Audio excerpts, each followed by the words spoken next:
Give yourselves a round of applause. We are here. We're physically here. We are joined today by a total of 63 new students. So when you look around, you'll note that about a quarter of the people coming into CDS are brand new to CDS. They have not been here for a long period of time.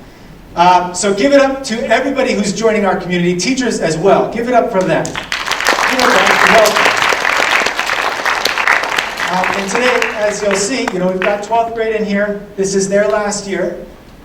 And a lot of cheering there. They're going to miss this place. Next year, this time, they'll be kind of crying about this. But it is exhilarating. Last year here, for 10th grade, you're heading there. You're heading on the right trajectory. But you've got a lot of people down here in these front rows who are going to be great supports for you. So make sure to reach out to those people. We've got a lot of people with a lot of experience in this building who want to support you. This year, it's going to be a pretty different year than most, in that we have just turned 10 years old. CDS is 10. Congratulations. Happy birthday. 10 years old. So I'd like to try to do an experiment here. Raise your hand if you have been at CDS for 4 years or more. Teachers as well. 4 years or more. Raise your hand. Raise your hand. Keep them up. Raise your hand if you've been here for 5 years or more. Raise your hand if you've been here for 6 years or more. Look around. Look around. Raise your hand if you've been here for 7 years or more. We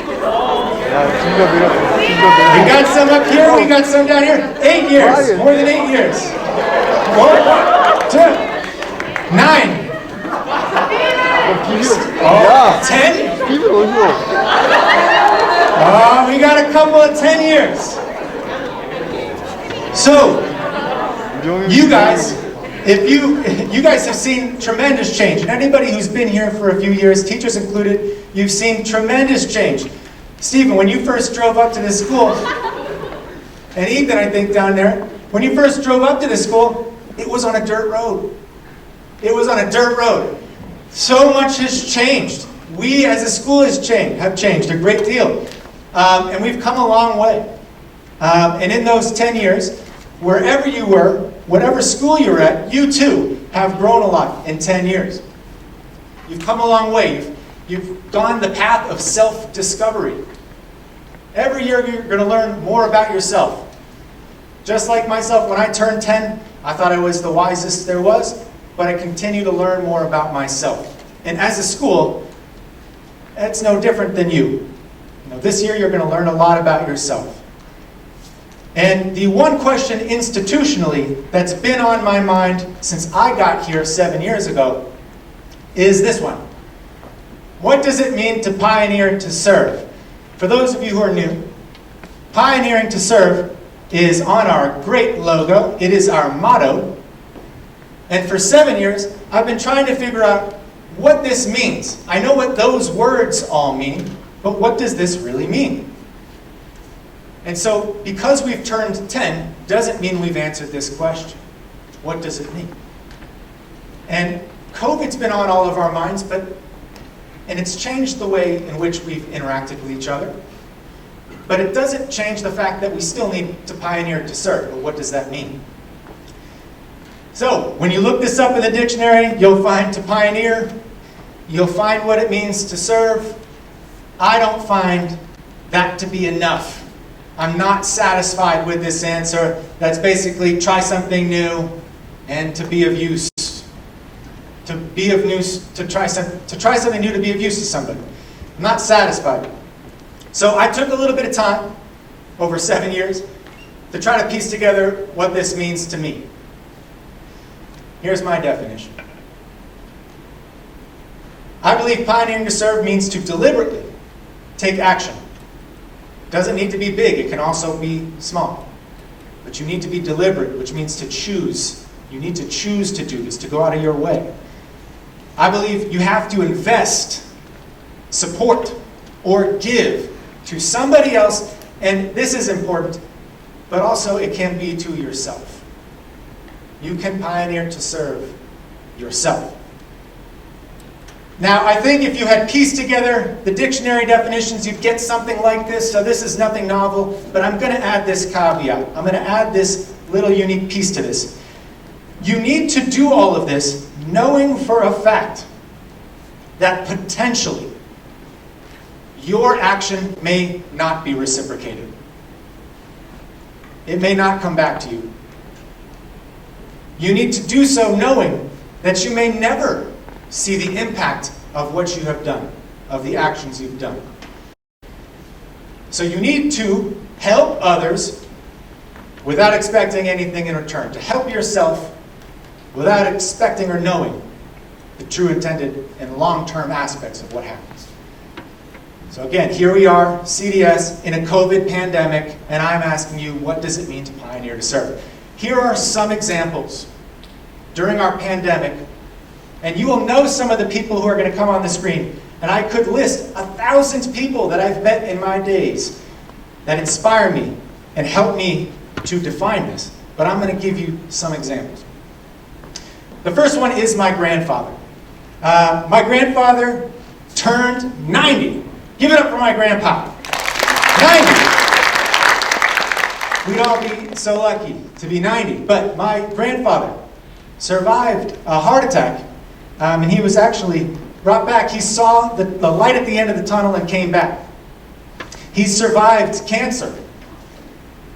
His wife, my grandma, has passed away, as has most of his loved ones that he grew up with. So at 90, when you're looking out at the world, it's a very different world. We're all in here.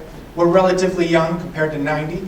But when my grandpa looks out at the world, he knows that his years are numbered. He might be able to count the years remaining on his life on his two hands. It might not be years. It might be months. It might be weeks. It might be days. And so he sits around thinking about this. How do I spend my remaining days?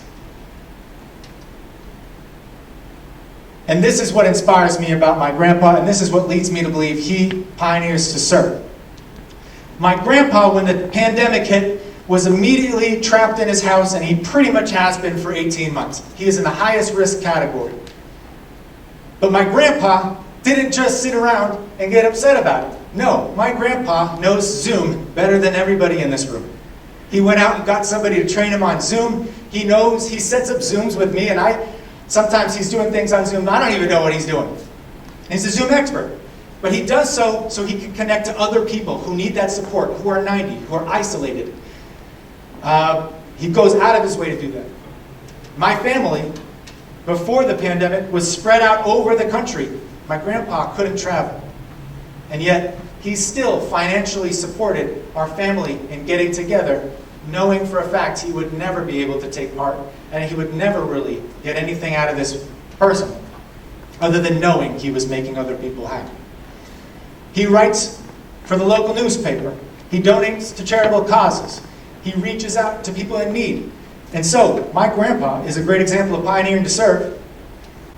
Despite the fact that they may never know the outcome of his actions and how he has made this world a better place, he gets up every day and he does it.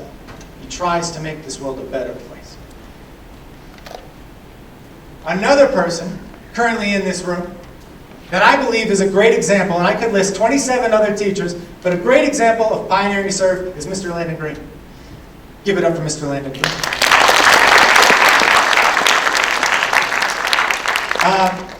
Landon here is seen having his second baby. He is a father 2.0. That was as of July. Very, very proud of Mr. Green. So Mr. Green, I believe, pioneers to serve because of the way in which he identifies issues. Mr. Green, like some of you, came into this school last year. It was first year. And Mr. Green is very curious. He's trying to figure out how things work. He asks a lot of questions, and I love that. But sometimes when he asks questions, he highlights what we call areas of growth, or flaws, or problems, or issues. And so Mr. Green is very good at pointing out issues. But what makes him a service pioneer, what makes him different than most people, is that when he points the finger at a problem, he doesn't just walk away and say, "That's a problem, fix it." Landon, Mr. Green, stays there and will stay there until a solution is found. He invests his time in other people, metaphorically saying, "I will hold your hand and I will stand with you until we find a solution." And I know this is hard. It's not easy to identify flaws, but noticing issues and then committing to be a partner in finding the solution is what it means to be a service pioneer, pioneering to serve. So these next two people are students at this school. And again, I've seen 7 graduating classes go through here. I could list so many students. There's so many students as I'm looking out here who are service pioneers. This summer, as an example of a group of people, this summer on August 1st, on August 10th, on August 12th, and on August 13th, a group known as the CDS Ambassadors, many of whom are sitting in here right now, gave up hours and hours of their summer to come in, to train, to get ready, to welcome people into this community, to be there for them. Nobody, I think, wants to be here in the early parts of July, but they gave up their time to be here to help others. Dalton TV, members of Dalton TV came in to introduce our new faculty to the community. They gave up part of their summer. But Miss Koo, an 11th grader, is somebody who I believe is a great example, along with those other students, of what it means to pioneer to serve. I received an email at the end of July from Miss Koo, and she said, "Mr. Musselman, I know for a fact I'm not an ambassador. I'm not on any clubs that's responsible to be in there to help welcome people to this community. But it's really important to me that we make a good impression as a school. And if you need me, I'll be there. Just let me know if you need me." Regardless of whether I needed her or not, that action alone is pioneering to serve. Going out of your way to make yourself available to support. I did need her. She came in here and spent 45 minutes talking to 63 parents, answering questions. She didn't even engage a single new student, but she was here helping them transition. So that is pioneering to serve. Just sending the message out that you're there. Emily Kim, another 11th grader, is a great example of pioneering to serve. Emily Kim and a group of other students, I want to say maybe 10 students, had signed up to help me welcome students to the building every morning. And as the year wore on, students got tired, or they were really busy, which, as we know, we get busy as time goes on. But Emily continued to come throughout the whole year. Every Tuesday, she was out there, helping students get out of their cars and welcoming them with a smile under her mask to the building. It rained, it snowed, we went through a typhoon. She was out there. And what makes this pioneering to serve, or what I'd like to highlight about this, is that it doesn't have to be something big. Just welcoming somebody to the building by looking them in the eyes and saying, "I'm glad you're here," or "Good morning." Acknowledging their humanity. That is pioneering to serve too. So when you walk down the halls of our building, or when you walk down the street, and if you look and acknowledge somebody, and acknowledge the fact that they exist as a person, that small act is pioneering to serve. It's not easy. Sometimes it's very nerve-wracking, especially when you don't know those people. But that's what pioneering to serve can be. So, what does it mean to pioneer to serve? Again, I answered this question for me. It means deliberately going out of your way to help somebody else or yourself.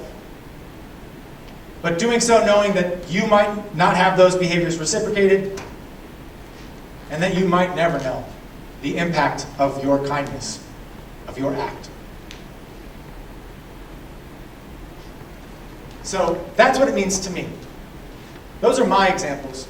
Those are the people who inspire me. And what I will posit to you, the question I will ask of you, is you need to answer this question for yourself. What does our motto mean to you?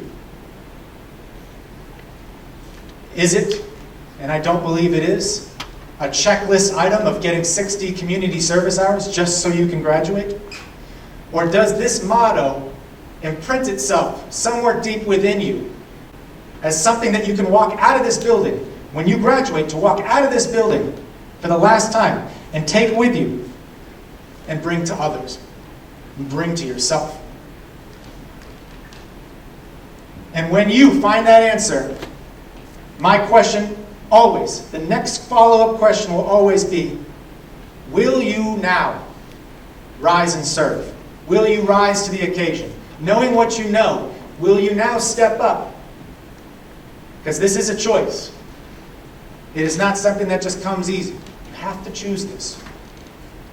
I believe you can. That's not the question. Will you? Will you rise and serve?